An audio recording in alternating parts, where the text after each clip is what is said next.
Assalamualaikum warahmatullahi wabarakatuh. Waalaikumsalam warahmatullahi wabarakatuh. Para rawuh ingkang kinurmatan, mugi tansah pinanggih rahayu sakmenika badhe kalampahan prosesi akad nikah antawisipun Karis Ilham Julian Fislandi. Mugi prosesi menika saged lumampah lancar lan pinaringan berkah dening Gusti Allah Subhanahu wa taala. Sampun siap? Kula nikahaken lan kawinaken Satria Lutfiana kalian panjenengan Karis Ilham Julian Fislandi kanthi mas kawin seperangkat alat sholat lan arta 500.000 dibayar tunai.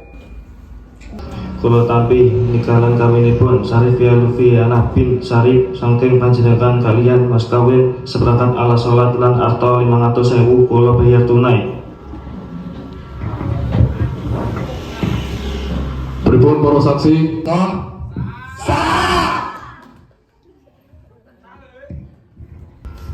Bismillahirrahmanirrahim. Alhamdulillahirabbil alamin.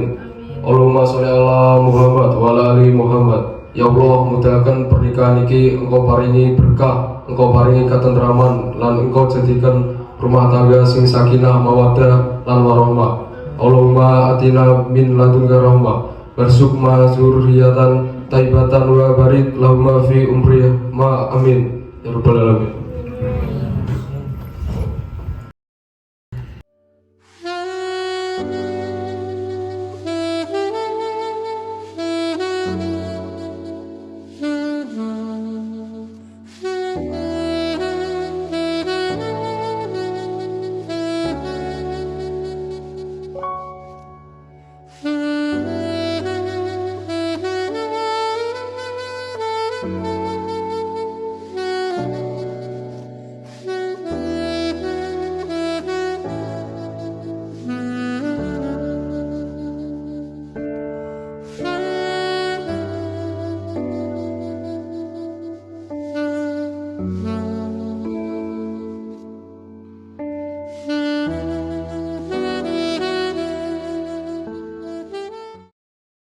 Assalamualaikum warahmatullahi wabarakatuh.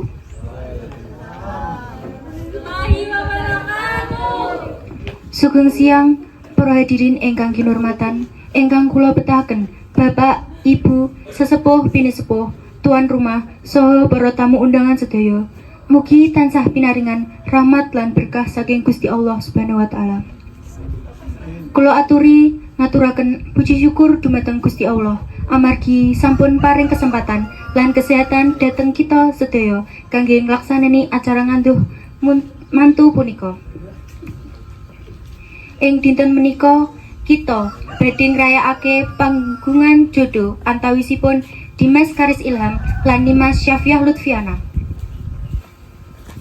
Mugi acara ngunduh mantu punika lumampah lancar, rukun lan pinaringan berkah kangge Dimas Karis lan Dimas Syafiah saha kagem keluarga ageng sedaya. Mugi-mugi hubungan pernikahan punika tansah pinaringan kabegyan rahayu lan kasuksesan. Kagem nyemangati acara, sumangga kita bebarengan ngaturaken basmalah minangka pangajab sae kangge para pengantin. Bismillahirrahmanirrahim. Kula wiwitaken acara ngunduh mantu punika kanthi ngaturaken Assalamualaikum warahmatullahi wabarakatuh.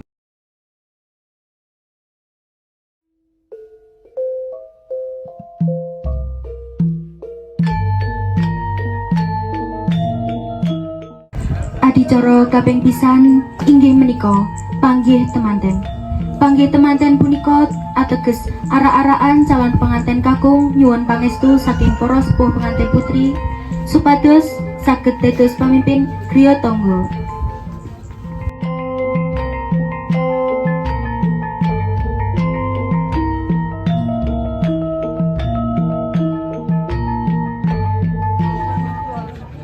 Adicara kaping kalih inggih menika tukar kembar mayang. Tukar kembar mayang punika migunani minangka penangkal bebaya saha panyerep energi positif, nglambangaken pangarep-arep supados pasangan saged nglampahi bebrayan ingkang pinaringan berkah lan kabegyan.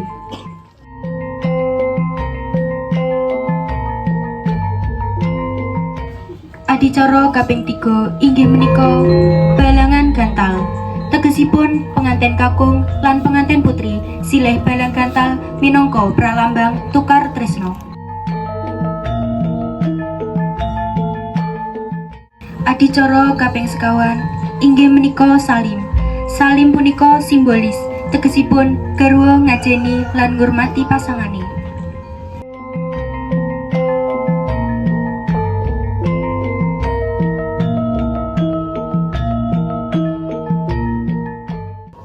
Adicara kaping gangsal inggih menika ngidak tigan.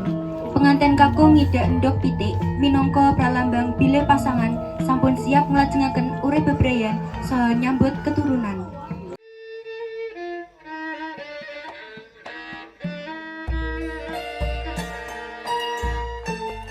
Adicara kaping 6 inggih menika wijikan. Wijikan tegesipun ngilangaken sukerta utawi halangan ing bebrayan supados pasangan saged nggayuh tangga utawi keluarga ingkang bahagia lan rahayu.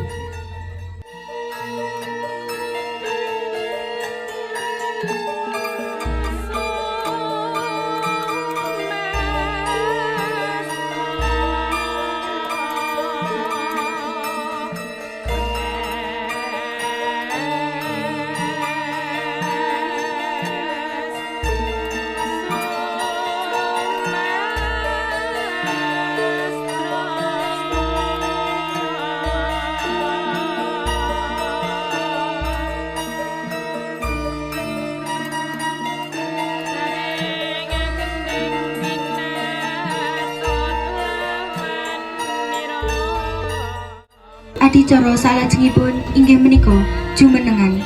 Tegesipun nggambaraken prasetya saha tanggung jawab saben penganten sakjroning urip bebrayan.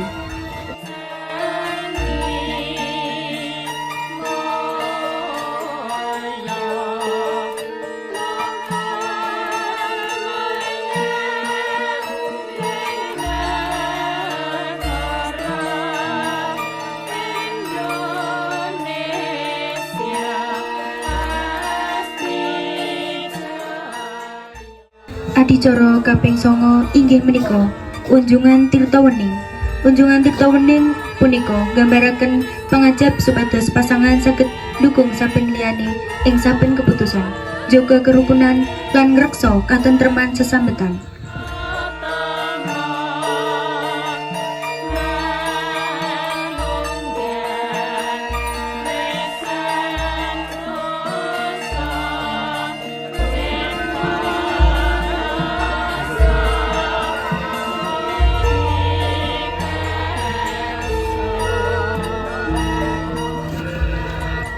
Adicara kaping 10 inggih menika sikepan sindur. Sikepan sindur punika pralambang buka dalan tumuju urip anyar minangka pasangan suami istri.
Adicara salajengipun inggih menika nimbang.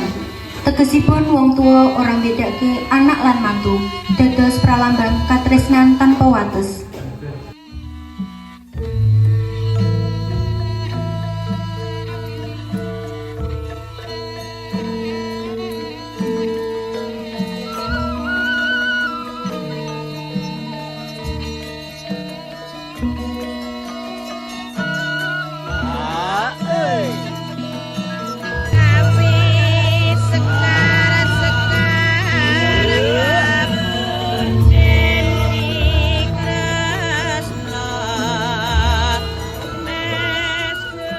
Salajengipun inggih menika sungkem marang bojo.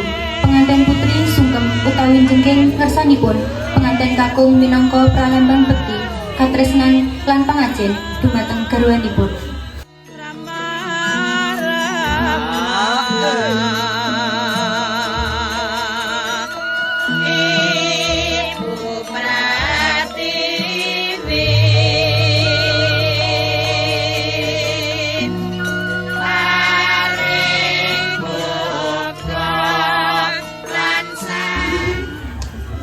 Adicara salajengipun inggih menika sungkem marang wong tuwa.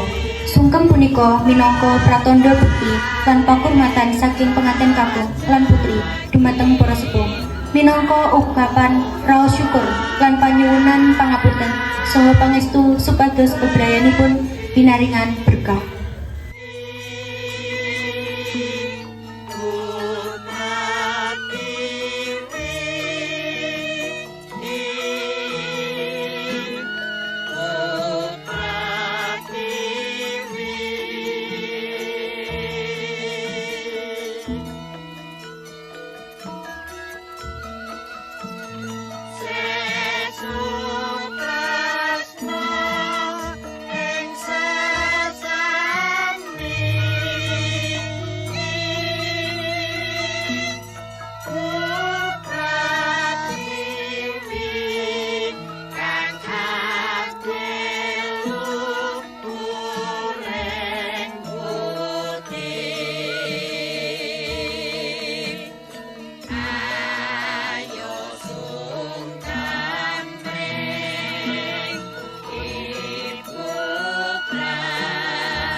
Adicara salajengipun inggih menika kacar kucur. Kacar kucur punika pralambang tanggung jawab penganten kakung ingkang nyediaake kabutuhan fisik lan spiritual. Dene penganten putri nampi kanthi ikhlas lan ngatur kanthi becik.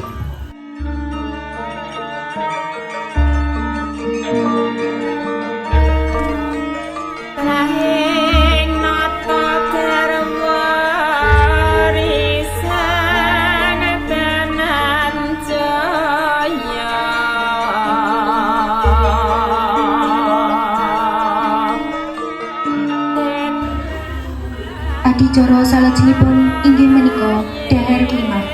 Dhahar klimah tegesipun karukunan saha katresnan kangge njaga sesambetan ingkang sae lan langgeng.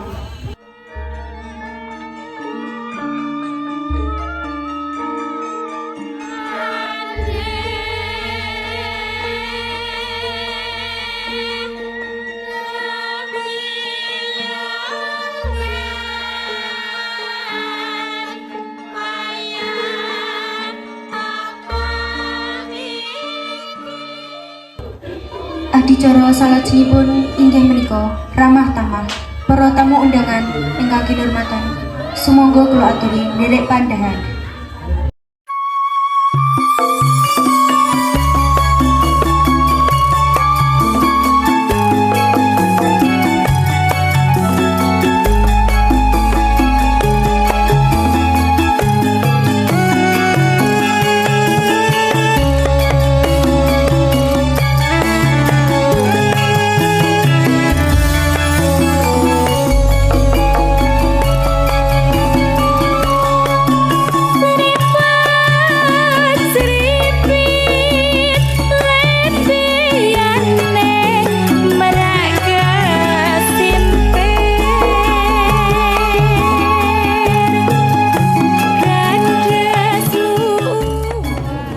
Salajengipun inggih menika doa. Kula aturi Bapak Gama kagem mimpin doa penutup. Mugi acara mantenan punika tansah pinaringan berkah lan kebahagiaan kang langgeng tumrap pengantin.